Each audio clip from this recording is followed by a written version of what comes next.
আসসালামু আলাইকুম, কেমন আছেন সবাই? আমি এখানে মাছ রান্না করছি। তো প্রতিদিনের মতো রান্না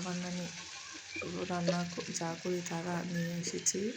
তো এগুলো দেখানোর কিছু নাই, যেহেতু আমি ভিডিও মেক করতেছি, কিছু একটা তো দেখাইতে হবে, তাই এগুলো দেখানো।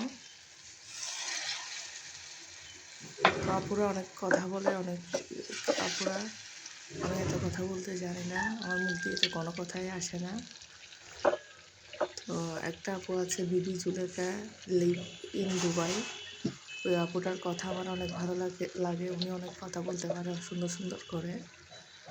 তো তো আমি ওনাদের মতো আরও অনেক আপু আছে, তো আমি ওনাদের কথা বলতে পারি না। আমি ওদের ভিডিও দেখি, খুব ভালো লাগে।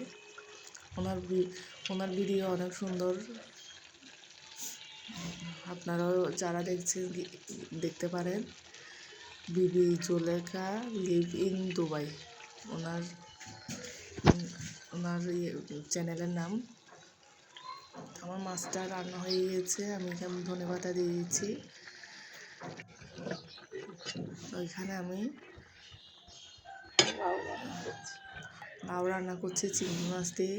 এই লাউটা অনেক মজা হয়েছে, বড় চিংড়ির চেয়ে এই চিংড়ি একদম কুচো চিংড়ি, ছোট ছোট চিংড়ির মনে হয় একটু বেশি মজা। একটু সুন্দর একটা স্মেল হয় এই চিংড়ির থেকে। শিং ফুলকপি সব কিছুতেই বড় চিংড়ি মাছের চেয়ে এই চিংড়ির মাছের সবজি রান্না করলে আমার বেশি ভালো লেগেছে। আপনারাও ট্রাই করে দেখবেন। তো আমার লাউটা রান্নাটা হয়ে গেছে, আমি ধনেপাতা দিয়ে নামিয়ে নেব। তো আপনারা যারা আমার ভিডিওটা দেখছেন প্লিজ লাইক আর সাবস্ক্রাইব করে দিবেন। এখানে আমি লাল শাক রান্না করে দিচ্ছি। আসসালামু আলাইকুম। বাংলা পড়িবার সুযোগ নাই, এত করে হইতে যাচ্ছে সুযোগ পথ বাংলা পড়া কিন্তু পড়ি ফেলা।